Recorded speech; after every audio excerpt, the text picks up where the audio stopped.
Hello, good morning to all of you. My name is Shivam Singh and we are working on practice session now. ठीक है, और practice session में अभी तक 10 subject complete हो चुके हैं और 11वां चल रहा है और 11वां भी आज कंप्लीट हो जाएगा।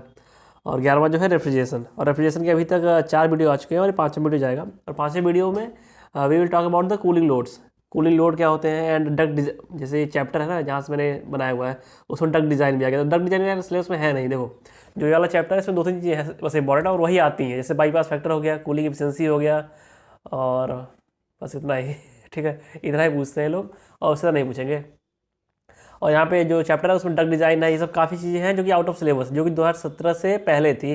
2016 में काफ़ी चेंजेस आए थे सिलेबस में, तो 2017 से पहले जो चीज़ें थी वो हम नहीं करेंगे, उसको सिलेबस उसको कंसिडर नहीं करेंगे, उसको मैं छोड़ता चलूँगा और जो आंसर्स हैं उनके मैं बता दूंगा आपको बस। ओके, कोई मतलब नहीं करने का, यार पूछता पूछता कोई नहीं है। ठीक है ना, तो स्टार्ट करते हैं आज का चैप्टर।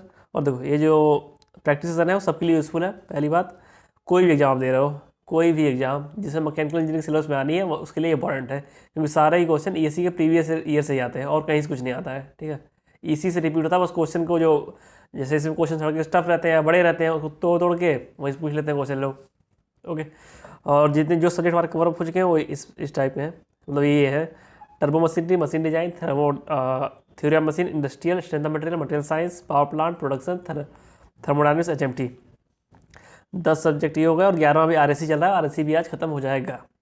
ओके, ठीक है, तो पहला क्वेश्चन स्क्रीन पे है, लगाना नहीं है, ये सिलेबस में नहीं है। ठीक है, पहला क्वेश्चन देखो, ये बाईपास फैक्टर की बात कर रहे हैं। बोला इन्होंने कि देखो यार, जो सिलेबस में नहीं उसमें टाइम नहीं दूंगा मैं, बहुत फालतू क्या मतलब करना की चीज़ इसके लिए। ठीक है, देखो इसमें बोला गया कि वेंटिलेशन की चीज़ें नहीं आएंगी।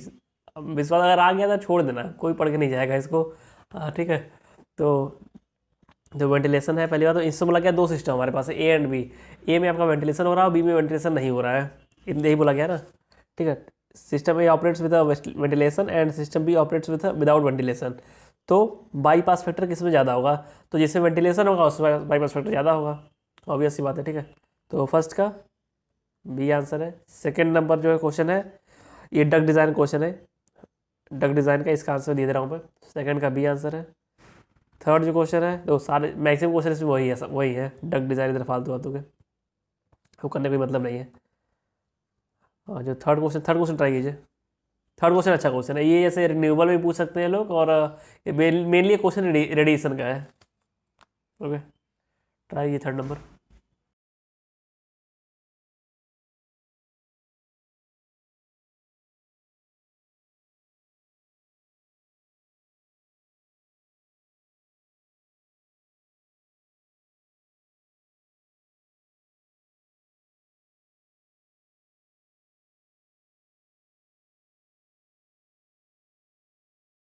देखो देखो, अगर एयर कंडीशन रूम है तो सबसे पहले इंपॉर्टेंट बात क्या है कि एयर कंडीशन रूम है तो उसमें हीट बाहर से कम आए, तो हमारा जो ये एसी है बढ़िया से चलेगा और ज़्यादा कम बिजली खर्चा होगी। तो हीट कम से कम आए, तो यहाँ पर यहाँ बोला गया कि विंडो लगी हुई है, विंडो में तो शीशा लगा होगा और शीशे से रेडिएशन आता है हमारा। तो करना क्या है कि जो बाहर का रेडिएशन है उसे अंदर नहीं आने देना है। ओके, तो आप कोटिंग कहाँ पे करेंगे, कोटिंग हम करेंगे आउटर सरफेस से, मतलब कि बाहर की सरफेस, अंदर सरफेस से नहीं करेंगे। अंदर सरफेस आप करो तो वो तो अंदर आ ही जाएगा रेडिएशन, और दिक्कत ये होगी रेडिएशन अंदर आ जाएगा बाहर वाला। ठीक है, जब अंदर अंदर रेडिएशन आ गया और अंदर जो हीट है उससे निकलेंगे हमारी लॉन्ग वेव रेडिएशन, और लॉन्ग वेव के लिए वही वाली जो कोटिंग है वो हो जाएगी ओपेक हो जाएगी, और वो ओपेक हो गई तो आपका शॉर्ट लॉन्ग वेव इसी में रह जाएगा और गर्मी पैदा करेगा। ठीक है, हीटअप हो जाएगी ना, हीटअप स्पेस हीटअप होगा तो हमारी एसी इतना एफिशिएंटली काम नहीं कर पाएगी। ठीक है, तो हमेशा कोटिंग करते हैं आउटर सरफेस पे। ये क्वेश्चन बेसिकली रिन्यूएबल का है, वहाँ अच्छे से पढ़ाया जाएगा, मतलब मैं बताऊंगा वहाँ पे जब रिन्यूएबल का वीडियो बनाऊंगा तो। ओके, तो यहाँ बोला गया plane window is glass transparent to solar radiation, ये सही है। और यहाँ जो बोला गया इनसाइड ऑफ द विंडो ना, इनसाइड नहीं आउटसाइड करते हैं इसे कोटिंग, थर्ड का डी आंसर है। और जो फोर्थ नंबर क्वेश्चन है डाटा बेस क्वेश्चन है, अगर ऑफिस की बिल्डिंग है तो वेंटिलेशन क्या होगा, free air intake per hour. तो इसका आंसर जो है आपका फोर्थ का डी दिया है, 25/2 मतलब 12.5 के आसपास, मतलब कि 12 टाइम्स एयर पास हो जानी चाहिए 1 घंटे में। फोर्थ का डी। फिफ्थ नंबर ट्राई कीजिए। तो मेनली जो बाईपास फैक्टर क्वेश्चन है वो हम लोग करेंगे डिटेल में, उसको स्किप नहीं करेंगे क्योंकि वही पूछा जाता है।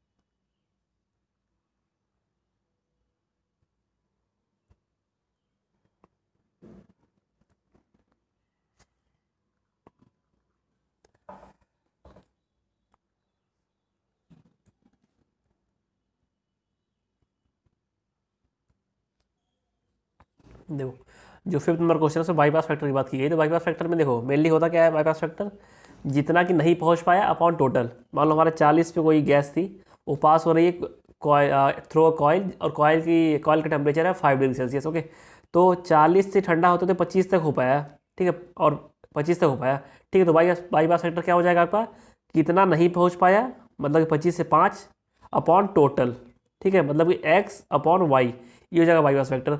तो अगर बाईपास फैक्टर को कम करना है तो हमें सबसे पहले ये तो कांस्टेंट रहेगा y जो है, हमें कम करना पड़ेगा x, मतलब कि ज़्यादा से ज़्यादा करीब पहुँच जाए 5 के, ठीक है। इसलिए क्या करना पड़ेगा, इसलिए वही फिन वाला कॉन्सेप्ट लगा देंगे हम लोग, फिन वाला कि नंबर ऑफ ट्यूब्स, इस fin spacing should be low, fin की स्पेसिंग लो होनी चाहिए, और number of tube should be high.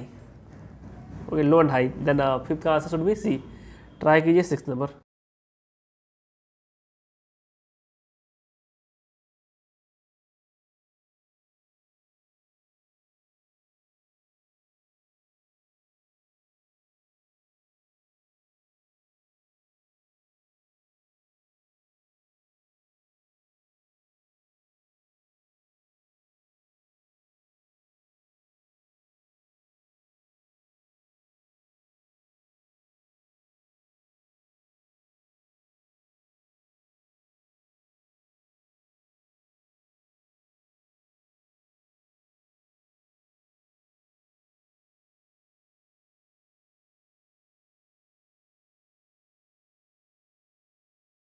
देखो जो सिक्स नंबर क्वेश्चन में बोला गया है कि एयर कंडीशनिंग की बात की गई है, और दो कंडीशन दी गई है। पहला जहाँ पे काफ़ी ज़्यादा हैवी वर्क हो रहा है, दूसरा जहाँ पे उतना हैवी वर्क नहीं हो रहा, लो लाइट वर्क है, ठीक है। तो हैवी वर्क जहाँ हो रहा है वहाँ हीट का जनरेशन ज़्यादा होगा, तो ऑब्वियस बात है वहाँ जो हमारा ट्राइबल टेम्परेचर है लो होना चाहिए, and relative humidity should also be low. Okay, तो सिक्स का ए सही है। सेवन्थ ट्राई कीजिए।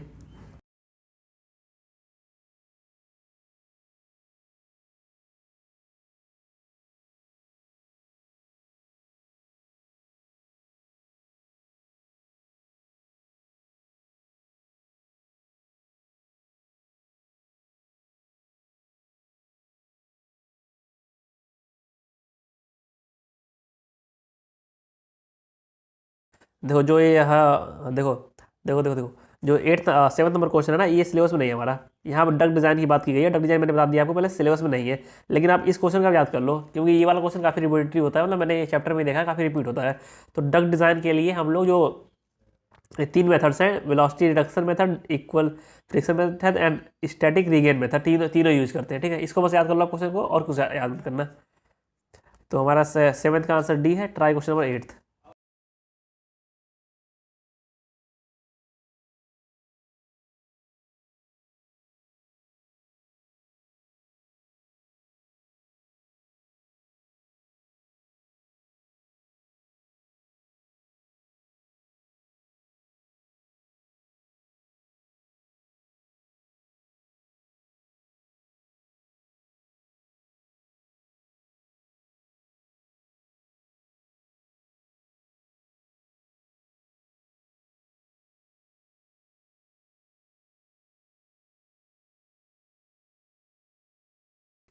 दो यहाँ पे बात देखो यहाँ पे बात की गई है सेंसिबल हीट लोड फैक्टर की, ठीक है, सेंसिबल हीट फैक्टर की। तो सिंपल सा कॉमन सेंस है, सेंसिबल हीट फैक्टर पूछा हुआ तो ऊपर आप रख दोगे सेंसिबल हीट जो आएगी, और नीचे रख दोगे टोटल हीट। तो टोटल हीट में दोनों आ जाएगा, sensible heat plus latent heat. Okay, then our answer will be eighth का डी। और वहीं कोई पूछ लेगा लैटेंट हीट फैक्टर, तो ऊपर आप लैटेंट हीट रख दोगे। ये सब कॉमन सेंस है, इसमें बहुत नहीं निकालना है। तो नाइन्थ नंबर ट्राई कीजिए क्वेश्चन।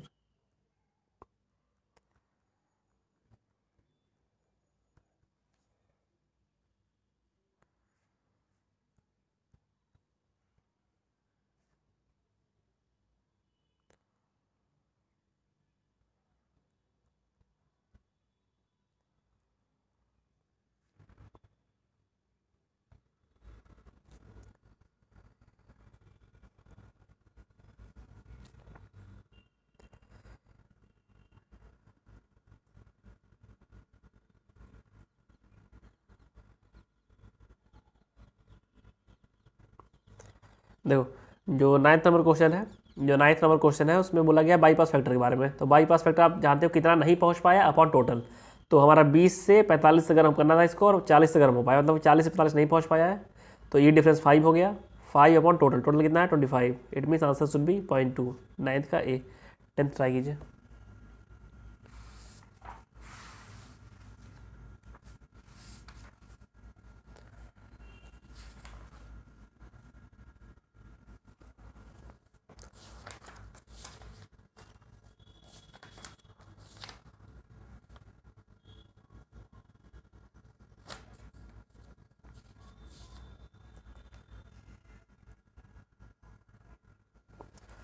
देखो जो 10th नंबर क्वेश्चन है उसमें बोला गया कि कंसीडर द फॉलोइंग, किसको हम जब हम इफेक्टिव टेम्परेचर फाइंड आउट करते हैं तो किसको हम कंसीडर में लेते हैं, यहाँ ये पूछा गया है।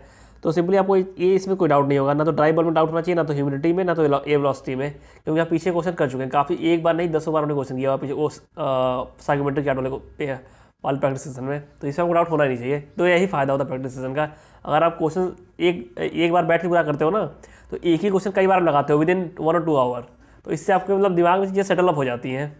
ओके, तो देखो मेन डाउट है सोलर रेडिएशन इंटेंसिटी पे। तो पीछे जो हमने किया था वो साइकोमेट्री में एक क्वेश्चन था, उसमें इसकी जगह पे दिया हुआ था मीन रेडिएशन टेम्परेचर। तो मीन रेडिएशन टेम्परेचर था वो बॉडी का टेम्परेचर था, ठीक है। तो यहाँ पे सोलर रेडिएशन इंटेंसिटी पूछ दिया, इसको हम कंसिडर नहीं करेंगे। और वहाँ पे हमने कंसिडर किया था, वहाँ पे लेकिन था मीन रेडिएशन टेम्परेचर, वही मैं अभी चेकआउट कर रहा था क्या दिया था वहाँ पे। ठीक है, तो 1 to 3 लेंगे आंसर में, एंड 10th का should be D answer. 11th try कीजिए।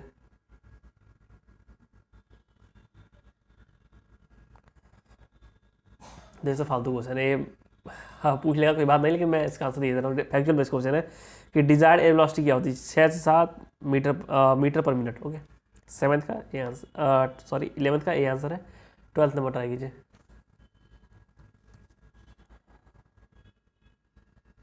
12th वाला जो है देखो, ये 12th जो क्वेश्चन नंबर वो रिपीट हो रहा है, पिछले चैप्टर हमने कराया था, इसको मैं स्किप कर रहा हूँ। और 12th का आंसर दे रहा हूँ डायरेक्टली, डी आंसर है, ठीक है। 13 नंबर ट्राई कीजिए।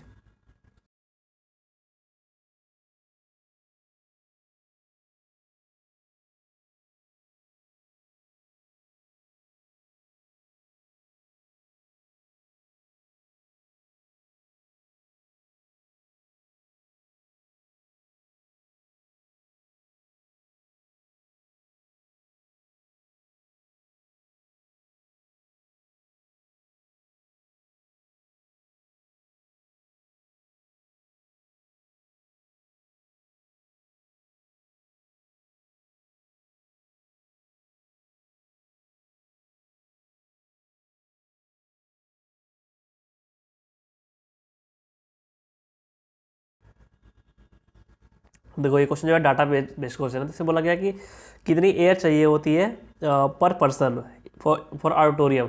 तो सिंपली ये जो दिया है आप इसको याद कर लीजिए, 0.5 metre cube per minute, 0.25 metre cube per minute.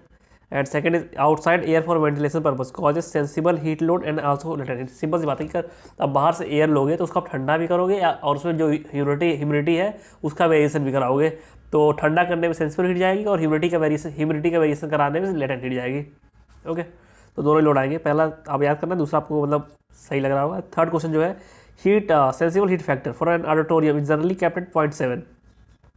तो ये फैक्चुअल फैक्ट है बेसिकली, इसको भी आपको याद ही करना है। तो तीनों ही सही है इस पर। 13th का डी आंसर है। एंड 14th नंबर ट्राई कीजिए।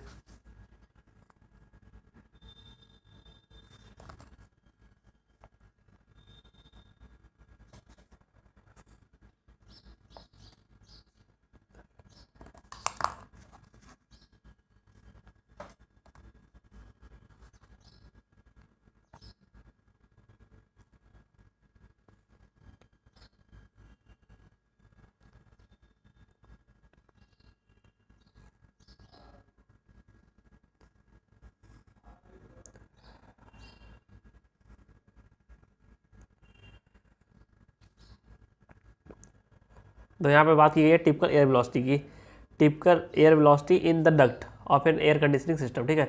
तो यहाँ पे सिंपल है कि जो जहाँ ज़्यादा भीड़ होगी वहाँ पे हम जो टिपिकल एयर वेलोसिटी ज़्यादा रखेंगे। जैसे कि अगर हमारा रूम है उसमें कम रखेंगे, अगर रूम को हमने क्लास बना दिया 10-15 लोग बैठा दिया वहाँ ज़्यादा रखेंगे, ठीक है। और अगर हमने क्लास को इंडस्ट्री बना दी तो वहाँ पे और ज़्यादा रखेंगे। तो वही कंपेरिजन किया गया है यहाँ पे। तो आपको सबसे कम रखना रेजिडेंशियल बिल्डिंग का, देन ऑफिस बिल्डिंग का, देन कि आपको कंपेरिजन करना है। सबसे ज़्यादा एयर वेलोसिटी कहाँ रखेंगे हम लोग? इंडस्ट्रीज़ में, फिर पब्लिक जहाँ प्लेसेस हैं, फिर उसके बाद फिर रेजिडेंशियल बिल्डिंग्स में। तो वही यहाँ पे कंपेरिजन करना है कि सबसे कम रेजिडेंशियल बिल्डिंग होगा, lower in residential building as compare to public building, ये सही है। और दूसरा स्टेटमेंट इसका अपोजिट लिखा था, गलत हो गया। एंड थर्ड स्टेटमेंट है higher in the industrial building as compare to those in the public building, तो ये भी सही है। 1 और 3 सही हो गया, आंसर शुड बी बी। 14 का आंसर हमारा बी हो गया। 15 नंबर ट्राई कीजिए।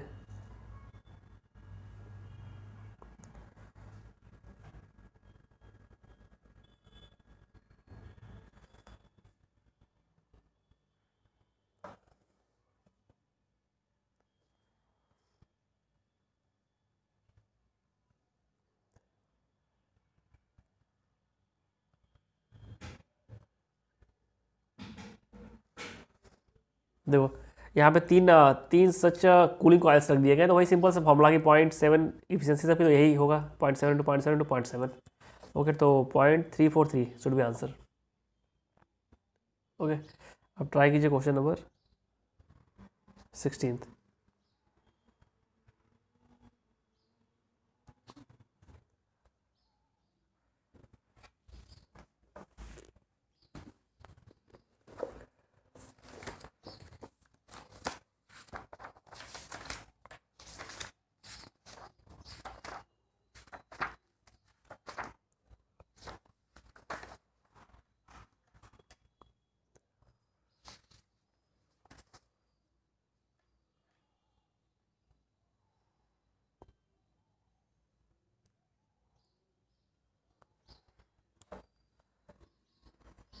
तो देखो जो क्वेश्चन नंबर 24 है वो भी सिलेबस में है नहीं, मतलब कहीं पूछेगा नहीं, तो इसका जो सोल्यूशन मैं वो आपको दिए दे रहा हूँ। एंड आगे ऐसे क्वेश्चन आएंगे उसको हम लोग नहीं करेंगे, उसको स्किप करेंगे, ठीक है। तो सिंपल सा फैक्ट है कि पहले आप लगा दोगे सेंसिबल हीट फैक्टर का फॉर्मूला, वो आपको 0.75 दिया हुआ है। और यहाँ पे सेंसिबल हीट फैक्टर का फॉर्मूला पता है कि sensible heat upon total heat कितनी दी हुई है 100, ये 100 आप पुटअप करोगे तो सेंसिबल हीट हमारी निकल के आ जाएगी 75, देन लैटेंट हीट हमारी निकल के आ जाएगी 25 सब किलोवाट में है।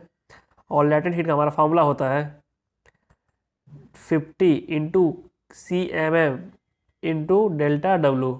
तो यहाँ वैल्यूज आप पुटअप कर दोगे 25 = 50 इंटू सी एम एम कितना दिया हुआ है 100, इतना पास हो रहा है वॉल्यूम फ्लो रेट ना, इंटू डेल्टा डब्लू। तो डेल्टा डब्लू हमारा निकल के आ गया 0.005। ओके, देन हम फाइंड आउट कर लेंगे omega 1 minus omega 2 equal to 0.005। Omega 1 हमारा दिया हुआ है 0.01 एंड ओमेगा 2 आपका दिया हुआ है। तो मुझे बहुत समझ में आ नहीं रहा है क्वेश्चन, मैंने मतलब पढ़ा नहीं है सब, जो यहाँ दिया हुआ है सोल्यूशन वही लिख के दिखा रहा हूँ। -0.005 ये नहीं पूछते कहीं यार, आप आज तक तो नहीं पूछा किसी ने मुझसे, तो किसी भी एग्जाम में। एंड ओमेगा 2 आपका आ जाएगा यहाँ से 0.005। क्या लिख दिया उन्होंने, सेम लिख दिया रे तो। हाँ, ओमेगा आ जाएगा 0.005, ठीक है, 2.005 इतना आ गया। देन इसके आगे आपको करना क्या है, बस यही आंसर शायद कि specific humidity of supplied air की जो हमारी स्पेसिफिक ह्यूमिडिटी होगी वो इतनी होगी 0.005। ओके, बस यही दिया सोल्यूशन में। और जो 17 नंबर क्वेश्चन है सिलेबस में नहीं है। और 16 का तो 15 का हमारा आंसर था सी, 16 का आंसर है सी, 17 सिलेबस में नहीं है तो मैं दे दे रहा हूँ आंसर सीधे। 17 का भी सी आंसर है। ट्राई कीजिए क्वेश्चन नंबर 18।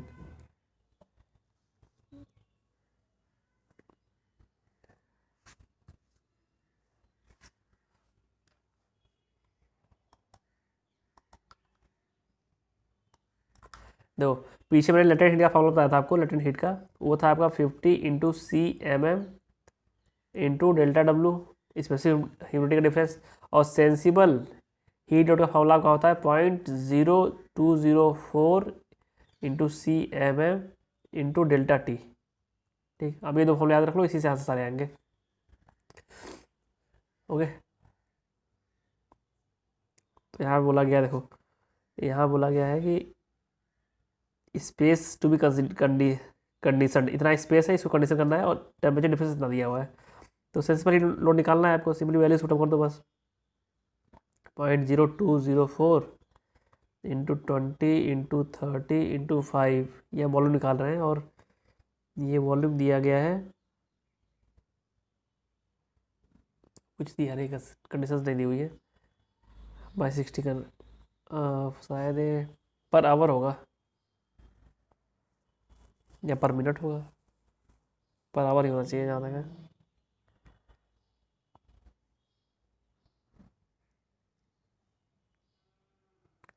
कुछ दिया नहीं इन्होंने कैसे चेंज करना है, तो जो सोल्यूशन दिया हुआ उसमें 60 से डिवाइड किया हुआ, बस इतना जान रहा हूँ मैं, और डेल्टा टी हमारा है 20, तो ये निकल के आ जाएगा 20.4 किलोवाट।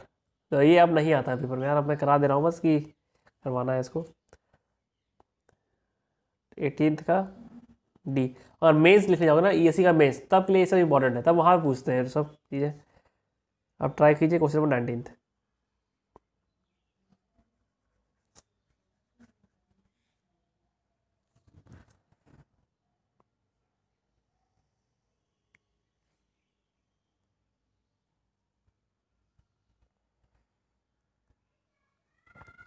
दो सेंसिबल हीट फैक्टर पूछा हुआ है यहाँ पे, तो आप सिंपली लगा दोगे sensible heat factor load upon total load. तो बोला गया है latent heat of load is 25% of sensible heat, तो सेंसिबल हीट आप ऐसे लिख रहे हैं, दो सेंसिबल हीट, और यहाँ पे सेंसिबल हीट प्लस लेटेंट, और लेटेंट हीट जो है आपका 0.25 है सेंसिबल हीट का, तो बस सॉल्व आउट कर दो। 1/1.25, that will be 0.8 C, 19th का सी। जो 20 नंबर क्वेश्चन है वो भी वही से उठ के आ रहा है अभी, 20 नंबर भी। ये आपको जो दो फार्मूले दिए हुए हैं, इससे टाइम नहीं दे रहा हूँ मैं यार, फार्मूले में वही करना है आपको, sensible heat factor equal to, जो फार्मूला हमारा है 0.0204 into CMM into delta T, इससे वैल्यू में पुटअप कर दो आप।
देखो जो इसमें बाहर कंडीशन दी हुई है ना, आउटडोर कंडीशन, उससे कोई मतलब है नहीं, आपको एयर से मतलब है और इनसाइड से मतलब है बस।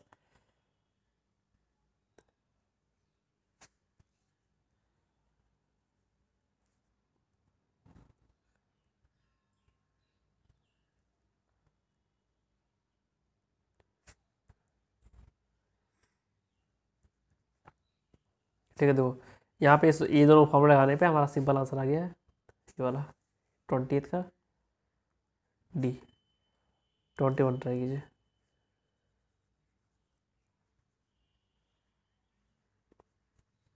बस फॉर्मूले लगाने, यही दो फॉर्मूले से वही लगाना है बार बार।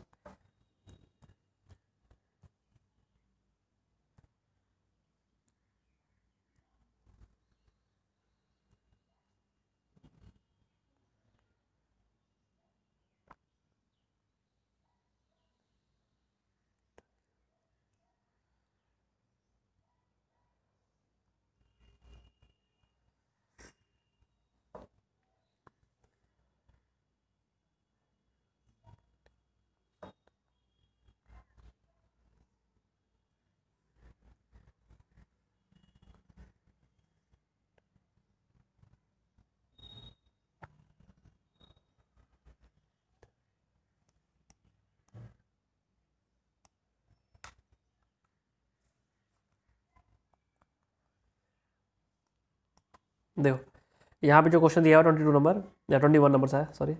तो इसमें बोला गया कि मेटाबॉलिक रेट एम है, मतलब एम टोटल एनर्जी है, उससे जो जो करवा लो आप।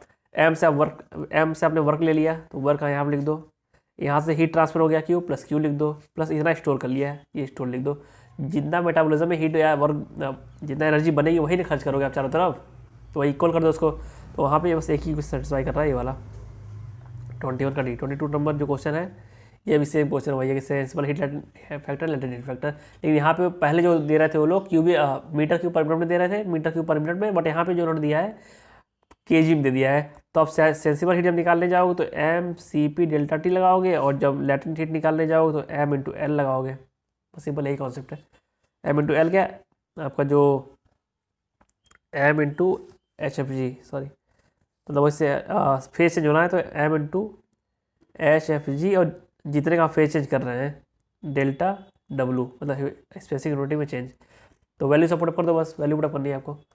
यहाँ पे दिया हुआ है 10 दिया हुआ है मास, 10 मास दिया हुआ है। सी पी आपका ले रहे हैं 1.02, यहाँ दिया हुआ है C P into delta T आपका दिया हुआ है 14, तो 14 का 16 से ये, तो बस तो कुछ है नहीं क्वेश्चन में, बस ये आप वैल्यू पुटअप कर दोगे, आंसर हमारा आ जाएगा 142.8, 142.8। और लेटेंट हीट में जाओगे तो यहाँ 10 मास है, एच एफ जी 2500 दिया हुआ है, और डेल्टा डब्लू कितना आ रहा है, डेल्टा डब्लू आ रहा है आपका यहाँ पे 0.08 से पॉइंट 017, सॉरी 0.017 से माइनस 0.08। तो इसको सॉल्व आउट करने पे हमारा जो आंसर आएगा, हमारा जो आंसर आ रहा है 225 आ रहा है, ठीक है 225, 225। देन हमारा ऑप्शन विल बी 120, 142, ये सी हो जाएगा, ठीक है 22 का सी। देखो यही करना है, इधर सिंपल कॉन्सेप्ट है, थर्मोडायनामिक्स एक तरीके से है। जो 23 नंबर क्वेश्चन है वो रिपीटेशन है 18 नंबर का, और 24 नंबर क्वेश्चन सिलेबस में नहीं है हमारे, मैं आंसर दे रहा हूँ आपको। 23 का आंसर हमारा है बी, 24 का हमारा आंसर है डी। ट्राई कीजिए क्वेश्चन नंबर 25 भी सिलेबस में नहीं है, 26 ट्राई कीजिए।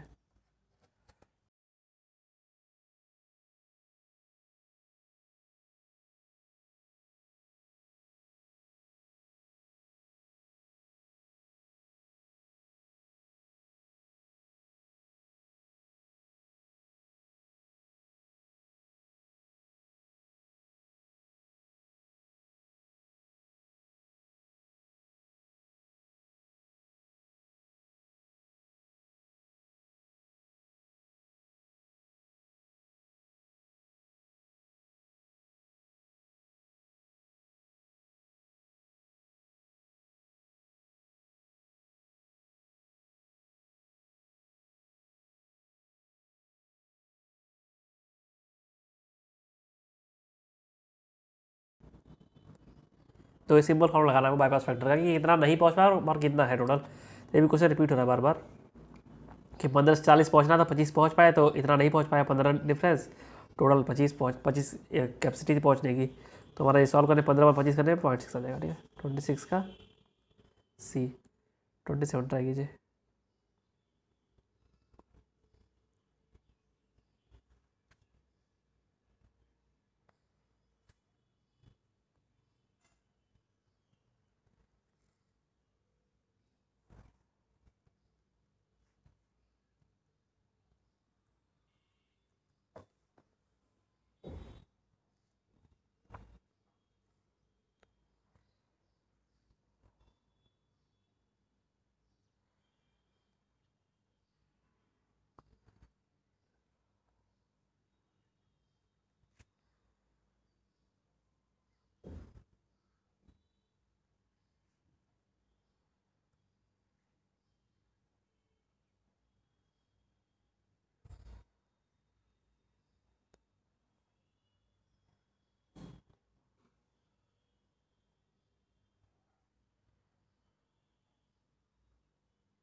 तो यहाँ सिंपल क्वेश्चन है कि यहाँ पे एयर कंडीशनिंग दी हुई है। एयर कंडीशनिंग बोला गया है 100 टन का एसी हमारा है और उसमें मास फ्लो रेट है एयर का 420 kg पर मिनट।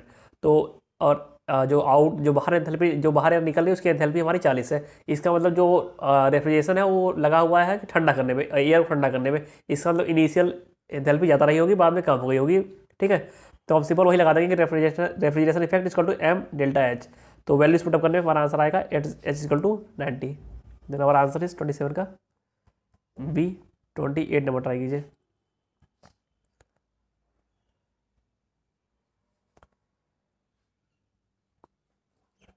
तो ये भी क्वेश्चन सिलेबस में है नहीं, बस आपको पता होगा करेक्टरिस्टिक लेंथ का कि 4a अपॉन पी लिखते हैं ना, 4a अपॉन पी। तो 4 इंटू ए इंटू बी अपॉन पी आपका हो जाएगा 2 इंटू ए प्लस बी। तो ये हो गया equal to 2ab upon A plus B. तेरा आंसर इज डी 28 का। ये फ्रूट वगैरह का क्वेश्चन है, यहाँ का नहीं क्वेश्चन। ठीक है, जो 29 नंबर क्वेश्चन है और क्वेश्चन सिलेबस में नहीं है, आप ट्राई कीजिए 30 नंबर क्वेश्चन।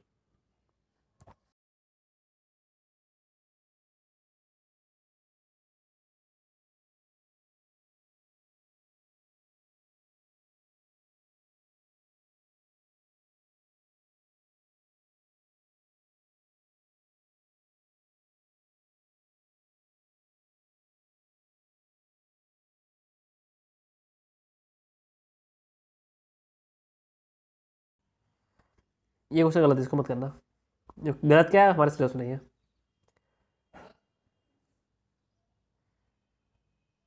ये भी क्वेश्चन कर चुके हैं। सेंसिबल हीट फैक्टर पूछा हुआ है, तो सेंसिबल हीट फैक्टर क्या होता है आपका? Sensible load upon total load. तो सेंसिबल लोड हमारा 50 दिया हुआ है, टोटल दोनों मिला के हो जाएगा 50 + 50 equal to 0.5। Answer is A B, sorry 29 मत करिए, 30 का बी दिया हुआ आंसर। 31 ट्राई कीजिए।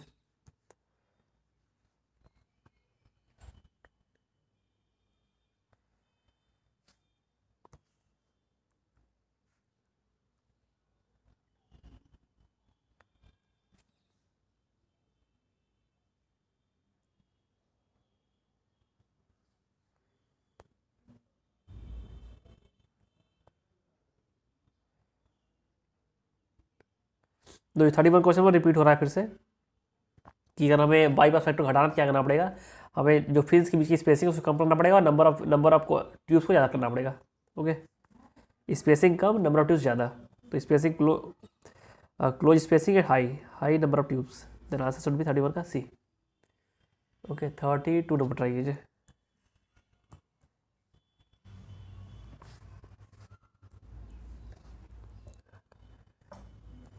दो ये जो क्वेश्चन है वो पीछे क्वेश्चन ये आया हुआ था, ये रिपीटिशन है क्वेश्चन का। 32 का आंसर हमारा सी हो जाएगा, जब मैंने कराया था आपको। ठीक है, इसका आंसर सी हो जाएगा 32 का। 33 हमारे सिलेबस में नहीं है, आप देख लीजिए क्वेश्चन। 34 भी सिलेबस में नहीं है, आप क्वेश्चन देख लीजिए।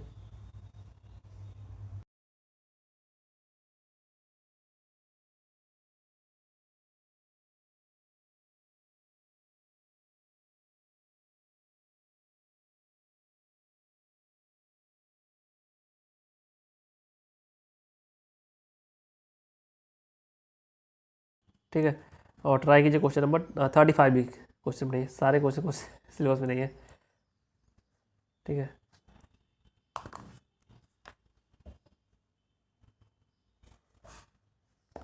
अब ट्राई कीजिए क्वेश्चन नंबर 36।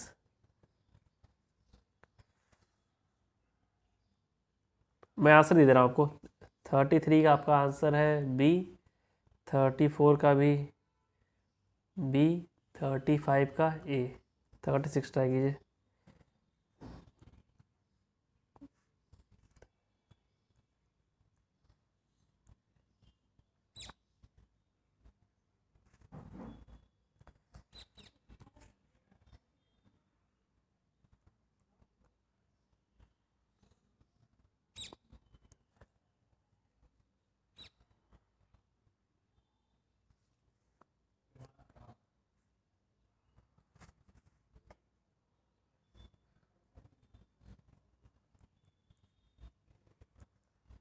देखो, ये जो क्वेश्चन नंबर 36 है, इसमें पूछा गया कि सेंसिबल हीट फैक्टर कितना होगा, क्या होगा। तो उन्होंने यहाँ स्पेसिफाई नहीं किया कि H1 H2 H3 क्या है, तो हम लोग सिंपली एज्यूम कर रहे हैं कि H1 यहाँ से स्टार्ट हो रहा है इस पॉइंट से, और पहले सेंसिबल हीटिंग हो रही है 1 से 2 तक, फिर 2 से 3 हो रही है लैटेंट हीटिंग। तो सेंसिबल हीट फैक्टर के लिए हमारा बस सेंसिबल हीट हो गया 1 से 2, मतलब कि H2 माइनस H1, और अपॉन में टोटल हीट, तो टोटल हीट क्या होता है S3 माइनस H1, यहाँ से लेके यहाँ तक का डिफरेंस ये वाला, ठीक है। देन हमारा आंसर शुड बी डी। 36 का डी। 37 नंबर इसकी पर स्लो से नहीं है, 38 नंबर ट्राई कीजिए।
देखो ये भी क्वेश्चन वही बाईपास फैक्टर का है, सिंपल बस क्वेश्चन को अलग तरीके से लिख दिया गया जिससे कि टफ लगे बस।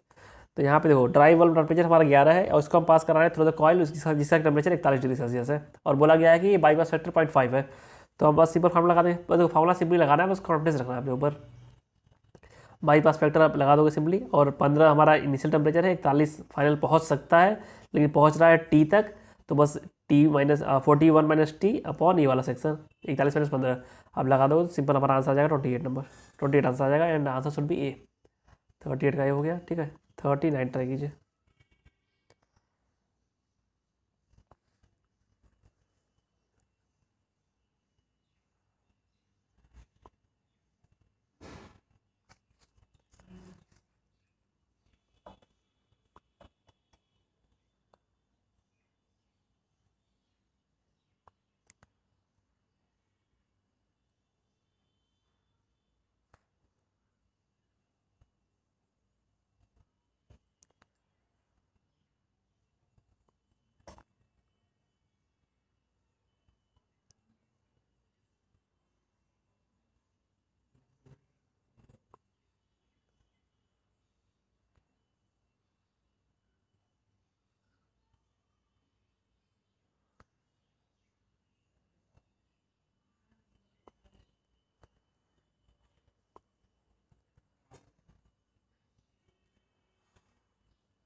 देखो यहाँ सिंपल सा फैक्टर है कि आउटडोर का कंडीशन दिया हुआ है ये वाला, और इंडोर का ये, तो इससे बोला गया कि कितना what is the capacity of dehumidification, मतलब कि कितना हम डिह्यूमिडिफाई कर रहे हैं, कितने हम वाटर को कंडेंस कर दे रहे हैं वाटर वेपर को। तो सिंपली आप जो एयर फ्लो रेट है 30 kg/मिनट है, तो उसको पर आवर बदल देंगे 60 से मल्टीप्लाई करके, तो मैंने ये यहाँ पर कर दिया, और डेल्टा डब्ल्यू निकाल दिया, ये इस 12.6 से 9.6 हो जा रहा है, तो बस यही मल्टीप्लाई कर देना है आपको सिंपली, तो आंसर आपको निकल के आ जाएगा 5.4 kg okay per hour. Answer is B. Try कीजिए क्वेश्चन नंबर 40।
ठीक है। तो देखो हमारा रेनॉल्ड नंबर जो होता है रो वी डी अपन म्यू होता है, तो रो वी डी अपन म्यू होता है जब म्यू हमारा विस्कोसिटी था, क्या उसको बोलते हैं, डायनेमिक विस्कोसिटी।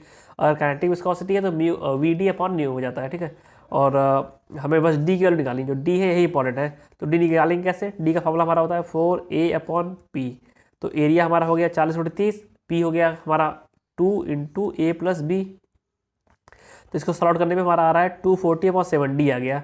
तो 240/7 आप पुट करेंगे डी की जगह पे, बटे सेंटीमीटर में है तो इसको हम कन्वर्ट करेंगे मीटर में, 100 से डिवाइड कर दिया यहाँ पे, ठीक है। इसके बाद वी की वैल्यू 8.5 दी हुई है और न्यू की वैल्यू दी हुई है, ये दी हुई है न्यू की वैल्यू। ये आप पुटअप करो तो हमारा रेनॉल्ड नंबर निकल के आएगा ए, ठीक है। ये वाला निकल के आएगा 40 का ए निकल के आएगा। अब ट्राई कीजिए क्वेश्चन नंबर 41 हमारे सिलेबस में नहीं है। आप ट्राई कीजिए क्वेश्चन नंबर 42, ठीक है। 42 ट्राई कीजिए।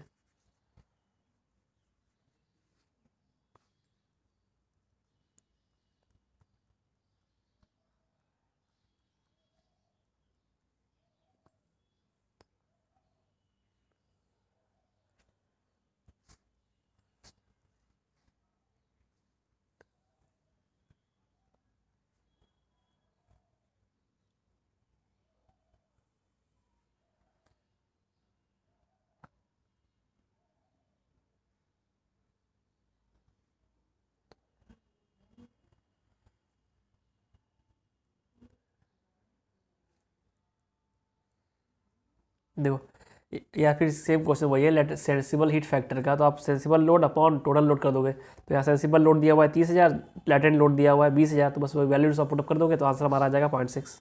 ओके, 42 का बी आंसर आ गया। ट्राई कीजिए क्वेश्चन नंबर 43।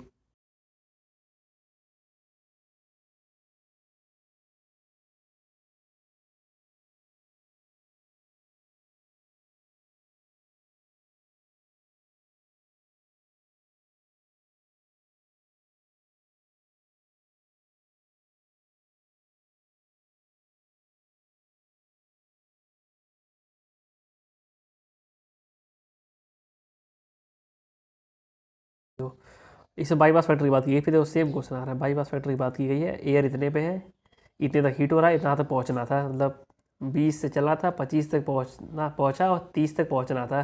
तो इतना 5 छूट गया, अपन टोटल 10 है, तो 0.5 हो गया आंसर, ठीक है। आंसर 0.5, 43 का बी। 46 ट्राई कीजिए।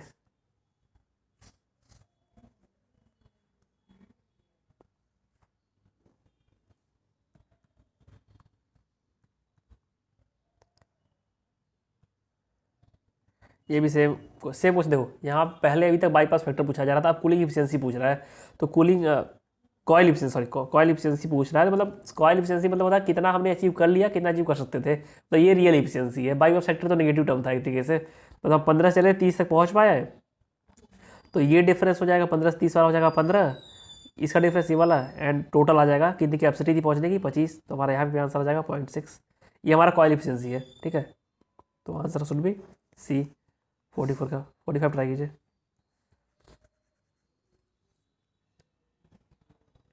44 का सी, करेक्ट। 45 ट्राई कीजिए।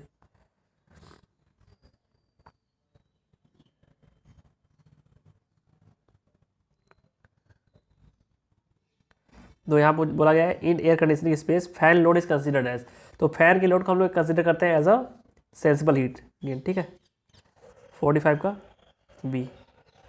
46 नंबर सिलेबस में नहीं है। 47 नंबर क्वेश्चन, 46 देख लीजिए आप, इसके सॉर्ट लीजिए तो। और 47 भी सिलेबस में नहीं है, मैं आंसर दे रहा हूँ दोनों के। 46 का सी, 47 का ए, 47 का ए। आप ट्राई कीजिए क्वेश्चन नंबर 48 जो है रिपीट हो रहा है क्वेश्चन नंबर 3 का। 49 भी सिलेबस में नहीं है। 48 का हमारा आंसर हो गया डी। एंड 49 का हमारा आंसर हो जाएगा बी है। अब ट्राई कीजिए क्वेश्चन नंबर 50, सब वही हो रहे हैं क्या। जो 50 क्वेश्चन नंबर है वो रिपीटिशन क्वेश्चन नंबर 19 का, तो इसका आंसर दे रहा हूँ मैं सी। 51 ट्राई कीजिए।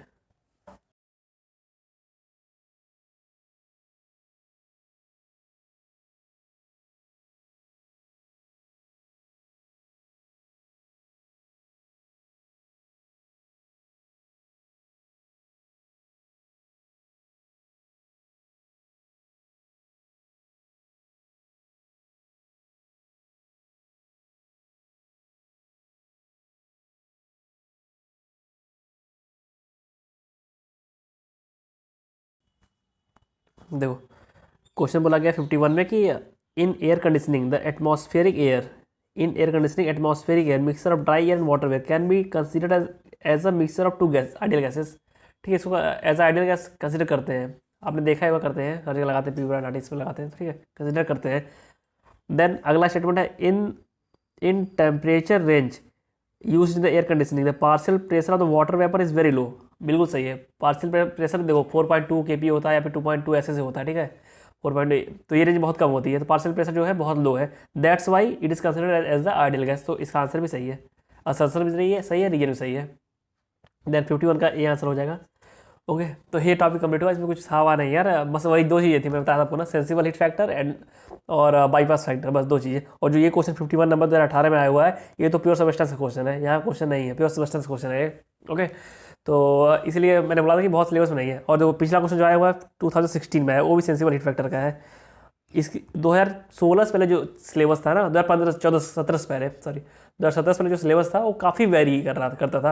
अब इन्होंने काफ़ी चीज़ें चेंज की, काफ़ी चीज़ें हटा दी गई हैं, तो आप इसकी टेंशन मत लीजिएगा, जो ये फालतू क्वेश्चन थे डक्ट वाले। ठीक है, वैसे ही करेंगे, इसी कर दिया हमने। तो अब हमारे 4000 क्वेश्चन कंप्लीट हो चुके हैं पूरे प्रैक्टिस सेशन में। और फिर thank you for being with me and please subscribe channel subscribe कीजिए और अपने दोस्तों को बताइए अबाउट दिस प्रैक्टिस सेशन।